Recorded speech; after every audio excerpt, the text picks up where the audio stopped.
That I don't believe. It's true. Rob and CC and Mike, maybe. And you too, Evan. Okay, all right. Anyway, so NBA playoffs all throughout the weekend, and the Orlando Magic go wire to wire on the Pistons, obviously, because why wouldn't they go wire to wire on the Pistons? The 8 seed over the 1 seed last night. That was the biggest upset. But Wemby gets his first playoff win. They beat the Portland Trailblazers 111-98. And I'm so excited to play this piece of audio. So Tim Duncan and David Robinson are sitting there, which, by the way, they took the free T-shirts. So you know they give out the playoff T-shirts? Yes. Duncan and Robinson took the T-shirts and wore them, which is great. Because, like, what are they now?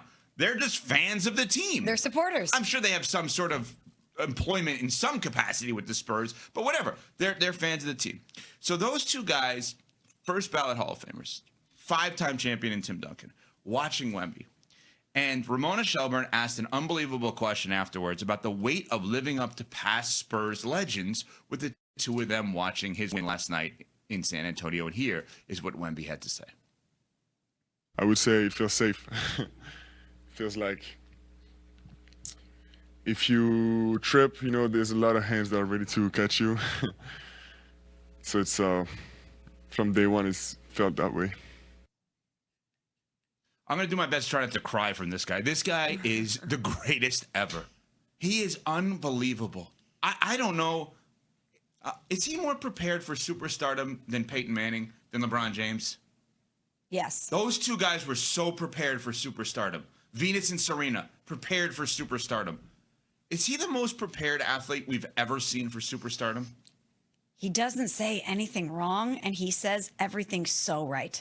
Because you can say things that are not inflammatory. You can make the media-friendly answers appear at all times.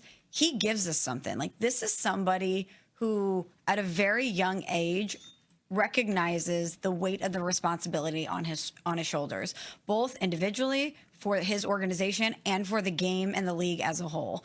And he does not shy away from that. He talks openly about how he wants to be one of the all-time greats. He's not threatened by other people. He is wise enough to know that he can lean on the past stars of his organization, and he wants to match them ultimately with this output. He's amazing. They're there to catch me if I fall. I didn't even mention how excellent he is at basketball. Whatever. But like that's a given. But Courtney, this line, I couldn't get over this line. That meant so much to so many people. And the way that he has welcomed all of the expectations of being the one to bring the Spurs franchise back into relevance, back into prominence, hell, back into the playoffs for the first time in a long time. The weight of that is not lost on this young man. And to Michelle's point, he never says anything wrong. I do really want to point out the very obvious thing here. He's French. English is not his first language. Mm-hmm. So a lot of times when international superstars come and play over here, they either talk through a translator, they sometimes will give you very vanilla things because they don't want to mess up publicly or a perceived mess up or just flat out say the wrong thing. Every step along the way, you've gotten the most authentic version of himself in a version that we can consume. Those of us who don't speak French, those of us who, are getting to see him for the first 4 or 5 years of his career here in the United States. And I do think that matters because from the way he talked about what the awards mean to him and wanting to get to the 65 game threshold so he would be eligible for MVP, for Defensive Player of the Year, for all of those things. He's openly spoke about why that matters. And I do think this is a new version of a superstar that's not trying to give you the cookie cutter answers that we've seen to accept as a society, as sports fans. Like, he is very much willing to put himself out there and to say, I'm among, what was the line? Like, I'm among the stars, like someone's going to catch me if I fall. To know that this is not all on him, but in a lot of ways it is because he's the face of that franchise.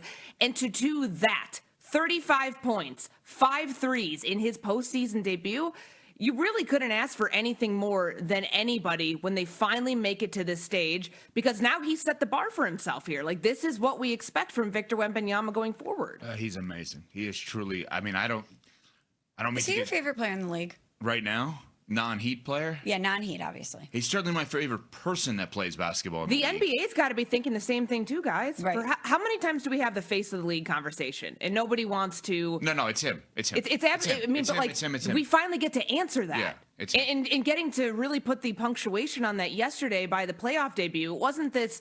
I'm the face of the league of the regular season, and then I get to the playoffs and I'm nervous. No, he's so eloquently taken that torch in the responsibility that's been given to him. And I think he's done such a wonderful job with it by what he's done on and off the court. Yeah, I just want to challenge one thing Small said, and I think she'll enjoy this challenge, which is I think he's like, it's not that he just doesn't say anything wrong or says things right. He says things that make us think about that content of what he says forever.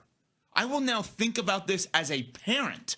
Like, I'm going to my kids' games. Do I make them nervous by me being there, right? Like, which probably is true because they won every game this weekend and I didn't go to any because I was away, and they lose every game that I'm there. Anyway, not the point. But the point is, you're there as a parent to like be there for your kids falling or friends or teammates. It's just, he's so beyond his years. It's unbelievable, this guy. Doesn't that also speak to the Spurs organization and Duncan and Robinson that they have conveyed that to him? Like, hey, we are here to support you at all costs. We have lived this life. We understand the standards. We understand the pressure, and we are here to support you. Let us be your guides through this. Lean on us. That says a lot about them and about the environment in that organization. Yes, and I want to give the Spurs all the credit in the world, but I think it's him. I think it's just like, I think he could have gone to any organization. I think he is a perfect match for that organization, but he could have gone to any of them, and he was this prepared. All right, so non-Spurs for a second, non-Wemby, getting his first win, having these great comments, all the numbers that Courtney provided. The biggest NBA playoff takeaway for you of the weekend, Smalls, then Court, on this. Non-Spurs, biggest takeaway of the weekend. Celtics, Jayson Tatum looking great, especially early on, and the Celtics looking very scary in their playoff debut. Courtney. Nikola Jokic, my goodness, another triple-double. Like, we had this conversation yesterday morning on Best Week Ever about, this is not hyperbole, might he be the best playoff basketball player we've ever seen? Because the numbers are starting to support it in his playoff appearances and the amount of triple-doubles he's put up and the way that that game started. Jamal Murray setting the table because Nikola Jokic had 6 points in the first half, and then he finishes with a 25-point triple-double. Best playoff performer we've ever seen, like, individually? No. Like, one of the best individually for him, the best playoff player we've maybe ever seen. Because if you look at the triple-double numbers from where Magic Johnson is to LeBron James to Nikola Jokic, and how fewer games Nikola Jokic, if you look at like the ratio, the amount of triple-doubles per playoff appearance, he's leading he's head and shoulders above where LeBron is in how many playoff games he has played in and how many triple doubles he's put up. It's wild. And I know that we're one game in and it was a great weekend of playoff hoops, and I'm with Michelle too. Like, I think the Jayson Tatum coming back, how good he looked against the 76ers is one thing, but holy moly, Nikola Jokic did something that we've seen him do so many incredible things. I'm like, you did that after the way you started? Yeah, That's wild. Winning championships, I think, is part of my equation for the playoff performance. But if you're saying the individual that plays the best in playoff games numerically, that's a different story. Obviously, Jokic could do that. I was going to say Tatum as well, honestly, because if somebody woke up yesterday and is a basketball fan and wasn't paying attention, they would have no idea that he ever got hurt. Like, he does not look like he was an injured player. So I'll go with my second choice in terms of storyline from the weekend. I picked Lakers in 7 before the series. Do I need to change that to less than 7 games? Because if Kevin Durant ain't going to play for part of this series, he already missed game 1. I mean, the Lakers can absolutely win the series in less than 7 games if it's without Kevin Durant. I mean, let's be honest. And then, obviously they're hoping to get Luka back, who is not an MVP finalist. It was Shea, it was Wemby, and it was Jokic. I think they got that right. I do too. I have no issue with that whatsoever. Courtney, are you okay with those 3 finalists that they announced last night? Yeah, absolutely. Okay, so none of us have any issue with Luka not being a finalist. No. That's fine. Those 3 players. So we're going to have, we knew this going in, but we're going to have another international MVP, which we've had a bunch in a row here. But yeah, I mean, the Lakers playing the Rockets, if both teams are shorthanded, tie goes to LeBron in this case. I had it going to LeBron prior to this, but if Kevin Durant is not playing for part of the, now listen, he may play game 2, but he didn't play in game 1, and we don't know what's going to happen here moving forward.